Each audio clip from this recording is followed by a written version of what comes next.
Hi,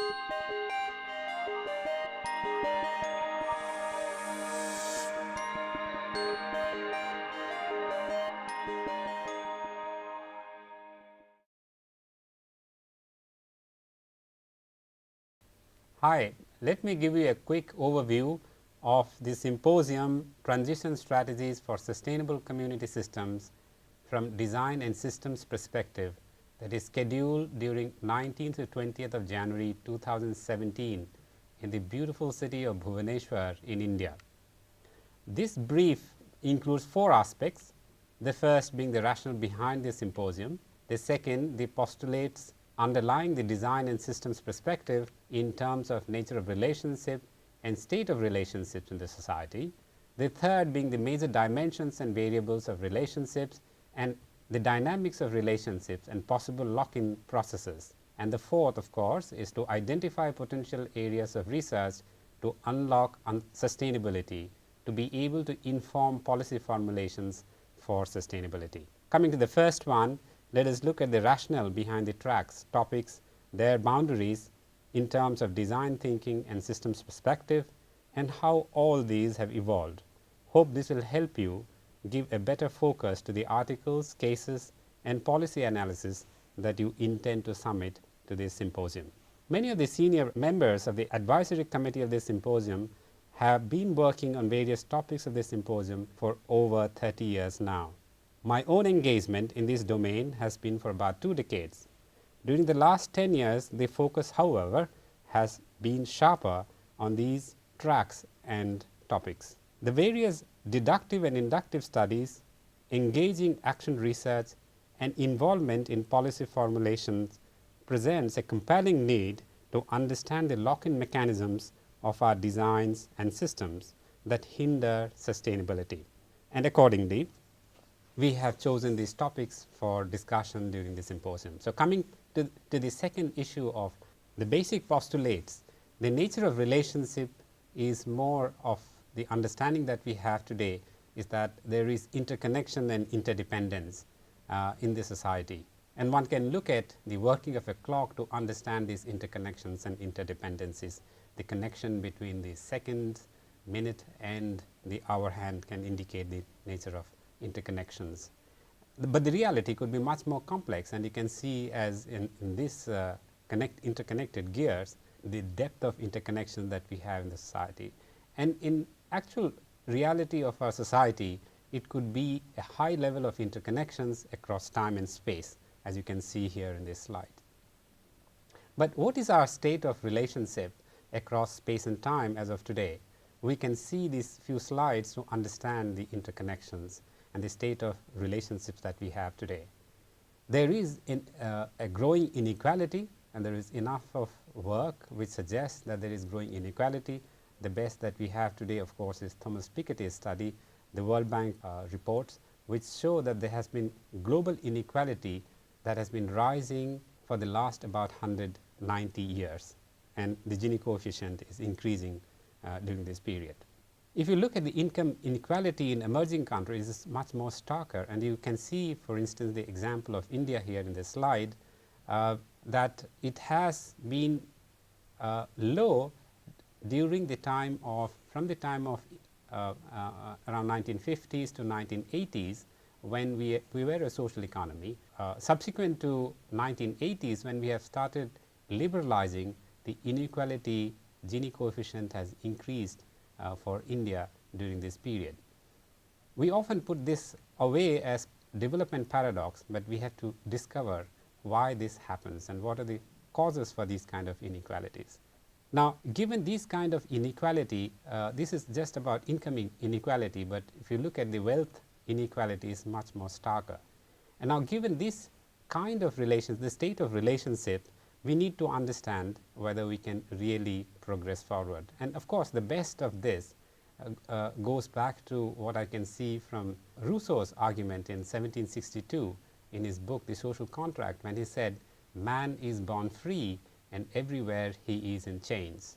One man thinks himself the master of others, but remains more of a slave than they are." And you can see here the description, the way he has described the nature of man. And this is just not the last 200 years of observation. Rousseau goes back to more than 300 years to suggest these kind of ideas that this were happening, this kind of inequality did exist even 300, 400 years ago. And more of that is captured in the kind of chakra view that we have in our myths and stories that we have been writing, and the various labyrinths across the world that goes back to over 4,000 years, that these fears of control, these fears of subjugation has always been there in the history of mankind. And today's control mechanisms, it may not be just on physical or material controls, but it could be psychological or mental control. And so therefore, in these kind of this state of relationships that we have today, can we really achieve sustainability? And we of course have the beautiful and noble objectives under the Sustainable Development Goals. As you see in these slides, there are 17 goals to transform our world. These are all noble objectives, but given the nature of relationship and the current state of relationships that we have and we have had in the past, can we really achieve sustainability? Given these constraints and situations, the research for us has been in trying to identify the major dimensions of our relationships and the potential lock-in in these dimensions. And the dimensions that we encounter, and you can see in these slides, are the dimensions of production systems that we have, which includes primary, secondary and tertiary production. Although in our research we have focused primarily on the production in the primary sector, in the agricultural sector. And then the second dimension is the dimensions of organizations, the kind of organizations we have to manage these various sectors. And the third, of course, is the issues of institutions that we have built around or managing these organization and building the relationships among these organizations. In addition, we also have these issues of governance, which needs to be also looked at, how these are developed, what mechanisms are developed on governance. And not miss out on the very important dimension, that's the transrational dimensions, which may not have a rational explanation, but they do have significant impact on the way we relate to each other. Now, this slide of course will give you a quick view of the various variables for each of these dimensions that I just mentioned, and there are here you can quickly have a look at these variables and the associated dimensions that we have. Now, the question is the understanding the dynamics of relationships, and as a illustration, let me show you this the dynamics of relationships in organization, and taking these 5 variables of size, scope, technology, ownership and management. Now, each of these is a very interesting dimension, and this is true of any organization, whether the organization is the primary sector or secondary sector or in the tertiary sector.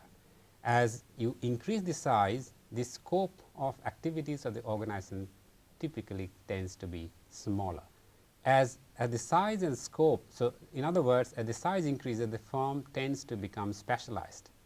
As it tends to become specialized, it cannot, but it has to rely on technology. So, the technology intensification takes place in the organization. And as the technology intensification takes place or is required, it does not come free. It requires huge investments, and these investments are to be invested by some owners. So, the ownership structure also gets modified, or it becomes ownership becomes concentrated. So, as all these 4 shift towards one side of the spectrum, towards one end of the spectrum, the size increases, this specialization increases, technology investment intensifies, and the ownership also gets concentrated, you cannot but have to have a very complex management structure to reduce transaction costs. And these are all interconnected. So, the change can happen at any point. The technology can intensify, and that would lead to subsequent changes in specialization and size of the organization and the ownership, or the ownership can get concentrated and it can influence the other variables. These 5 dimensions can determine the direction in which the organization goes, and typically we see that when the size grows, specialization increases, technology intensifies, ownerships get concentrated and management complex, you have a typical kind of organization called the large multinational corporations. On the other hand, when these are on the other end of the spectrum, as you see in the slide here, you will find a smaller organization like the SHGs, small self-help groups that we find in typical agricultural sector in India. Now, we know that the SHG groups are, while they are good social units, but they are not technically feasible. On the other hand, large corporations, from my 20 years of work on this and many more scholarships who have worked on this, would tend to suggest that they seem to be unsustainable in the future. So, the question is about how do we find optimal positions of these design variables to make organizations sustainable for future. But what I want to impress on is that these variables are interconnected and they influence each other in a manner which drives the organization in a particular way. And do we have a clear understanding on how do we design organizations? Now, this is only talking about one dimension organization, the variables associated to organizations. Similarly, if you take the other dimensions, the relationships could be much complex. And you can see here in this slide that the number of variables, if you put them together, the complexity of our system, the designs in the systems become immense for us to imagine what's going on. And we really are not able to possibly understand how we are becoming unsustainable over time. So, the complex control mechanisms actually come in play, and what determines is the nature of intent that drives each of these variables, each of these dimensions and variables to lead us to a situation where we possibly become more unsustainable. Therefore, the question that we need to ask is, are our own designs and systems perpetuating control and lock-in effects on us that we may not be aware of? And have we done enough research on understanding these dynamics and the consequences on our sustainability? Given these, in summary, therefore, the symposium tries to capture all these points, and it's a single story to look into. And here, this slide presents to you the overall summary that I just mentioned in the last few minutes.